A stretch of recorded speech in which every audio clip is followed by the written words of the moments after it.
આ વિડીયોમાં મિત્રો ઇંગ્લિશ પેડાગોજી જે ફૂલ કોર્સ છે તેનો પાર્ટ 6 જે છે એ જોઈશું મિત્રો।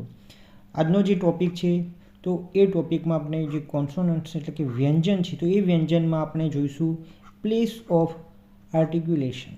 પ્લેસ ઓફ આર્ટિક્યુલેશન જે ટોપિક છે એ આ વિડીયોમાં જોઈશું મિત્રો। વિડીયોને અંત સુધી જોડાયેલા રહેજો મિત્રો। હવે આર્ટિક્યુલેશનનો અર્થ સમજીએ તો એનો જે અર્થ છે તો એ થશે ઉચ્ચારણ। આર્ટિક્યુલેશન મતલબ શું થશે મિત્રો? ઉચ્ચારણ।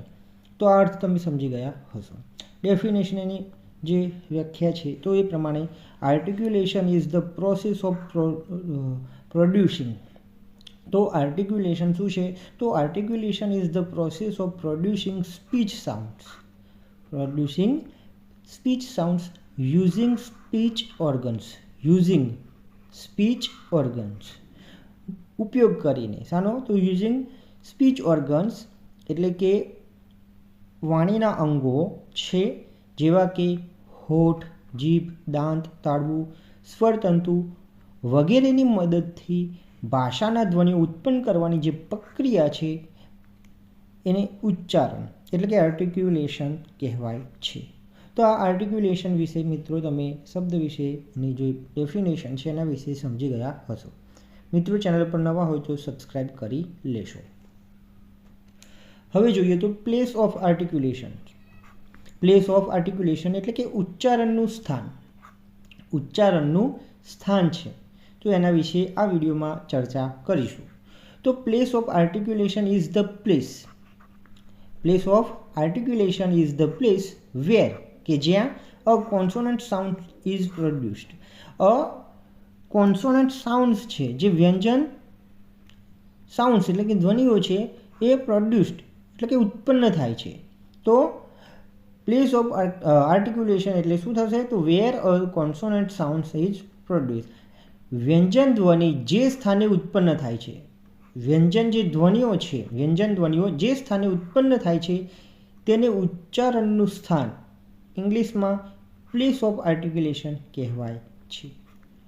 તો આ પ્લેસ ઓફ આર્ટિક્યુલેશન જે ડેફિનેશન છે એ તમે સમજી ગયા હશો। હવે 8 છે, કેટલા છે? 8 એટલે કે 8 મેઇન પ્લેસીસ ઓફ આર્ટિક્યુલેશન। ઉચ્ચારણના કુલ કેટલા સ્થાન છે? તો 8 સ્થાન છે મિત્રો। કેટલા છે? 8 સ્થાન છે। હવે એ 8 કેટલા કયા કયા છે જોઈ લે। બિલેબિયલ, લેબિયોડેન્ટલ, પછી છે ડેન્ટલ, એલ્વેઓલર, પોસ્ટ એલ્વેઓલર, પેલેટલ, વેલર અને ગ્લોટલ। તો આ જે 8 છે એ શું છે? Main places of આર્ટિક્યુલેશન।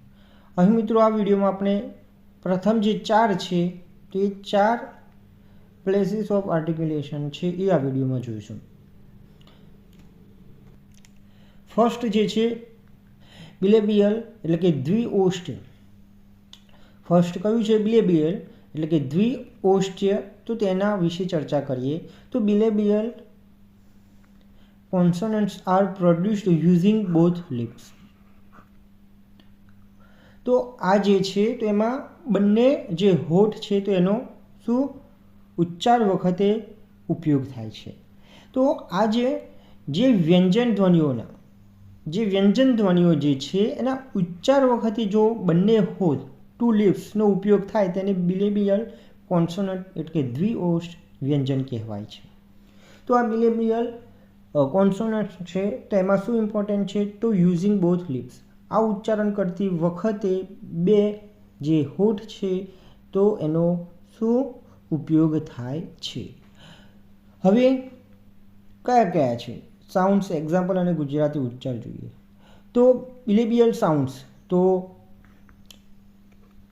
પ, પછી આ બ એટલે કે અહીંયા બી એટલે કે બ, એમ એટલે કે મ અને ડબલ્યુ એટલે કે વ। તો બિલેબિયલ જે દ્વિઓષ્ઠ્ય સાઉન્ડ્સ છે એમાં આ પી, બી, એમ અને ડબલ્યુ। તો 1 2 3 4 કેટલા છે ટોટલ? તો 4 છે। કેટલા છે? 4 છે। તો કેટલા આવશે મિત્રો? 4 આવશે। કેટલા આવશે? 4 આવશે। આ મિત્રો જે ફર્સ્ટ છે એમાં તમને સમજ પડી ગઈ હશે। હવે સેકન્ડ નંબર છે લેબિયોડેન્ટલ। શું? લેબિયોડેન્ટલ કોન્સોનન્ટ એટલે કે ઓષ્ઠ દંત વ્યંજન। ઓષ્ઠ દંત વ્યંજન એટલે કે labiodental consonants are produced using the lower lips and upper teeth. Lower lips એટલે કે જે મોનો જે નીચેનો જે હોઠ છે એ અને અપર ટીથ, અપર એટલે કે ઉપરના જે દાંત છે તો એનો ઉપયોગ થાય છે। આ કોન્સોનન્ટ્સ જે ઓષ્ઠ દંત જે વ્યંજન છે તો એનું ઉચ્ચારણ વખતે નીચેનો હોઠ અને ઉપરના દાંત જે છે એનો ઉપયોગ થાય છે। ગુજરાતીમાં જોઈએ તો જે વ્યંજન ધ્વનિઓના ઉચ્ચાર વખતે નીચલો હોઠ અને ઉપરના દાંતનો ઉપયોગ થાય છે તેને લેબિયોડેન્ટલ કોન્સોનન્ટ એટલે કે ઓષ્ઠ દંત વ્યંજન કહેવાય છે। તો આ ખાસ ધ્યાન રાખવું, લેબિયોડેન્ટલ કોન્સોનન્ટમાં કયા બે? તો લોઅર લિપ્સ એન્ડ અપર ટીથનો યુઝ થશે।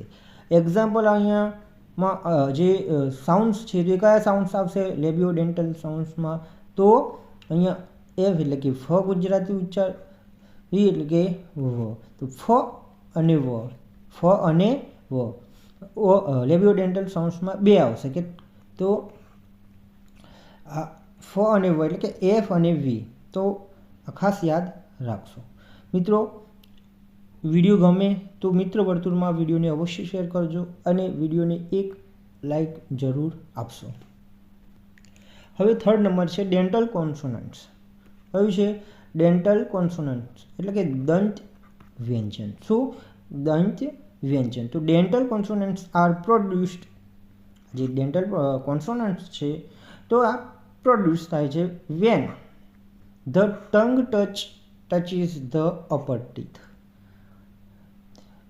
વેન ધ ટંગ એટલે કે જીભ છે ટચીસ ધ અપર ટીથ, જીભ છે તો એ ઉપરના જે દાંત છે એને ટચ કરે છે, સ્પર્શે છે, તો ત્યારે શું ડેન્ટલ કોન્સોનન્ટ જે છે એ ઉત્પન્ન થાય છે।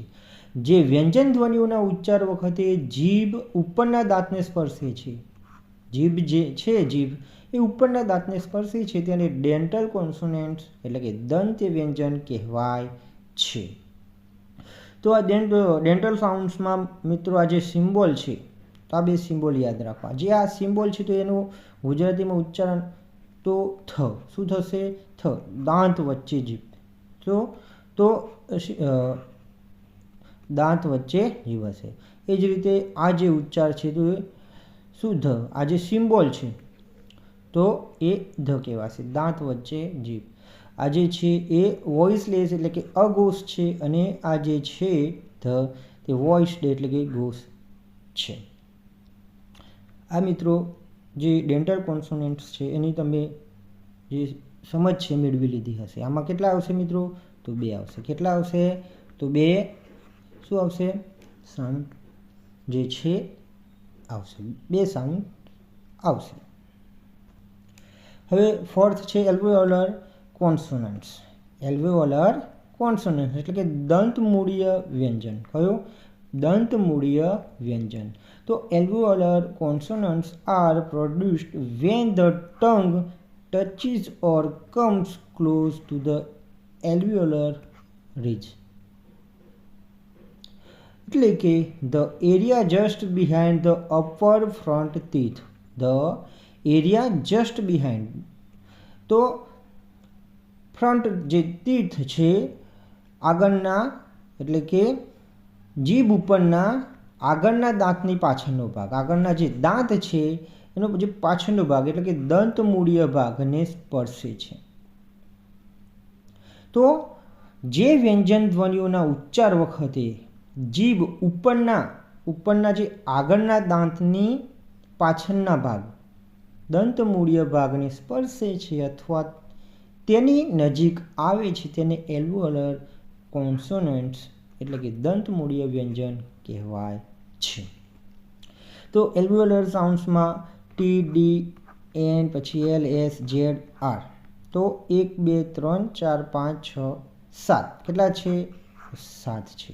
અહીં જોઈ લઈએ તો સાઉન્ડ્સમાં અહીંયા ત ની ટ, ડી એટલે કે દ અને ડ, અહીંયા એન છે એટલે કે ન એનો ગુજરાતી ઉચ્ચાર થશે, એલ છે એટલે કે અહીં લ, એસ એટલે કે સ, ઝેડ એટલે કે જ અને આર એટલે કે ર. તો આ રીતે મિત્રો આપણે 4 જે છે એ જોયા. બાકી રહેલા 4 પ્રકાર છે આપણે આવતા વિડીયોમાં મિત્રો જોઈશું. મિત્રો ટેટની તૈયારી માટે આ જે ચેનલ છે યાના એકેડમી ચેનલ, તો એને અવશ્ય સબસ્ક્રાઈબ કરી લેશો, જેથી કરીને નવા વિડીયો છે એ તમને ખૂબ જ ઉપયોગી સાબિત થાય.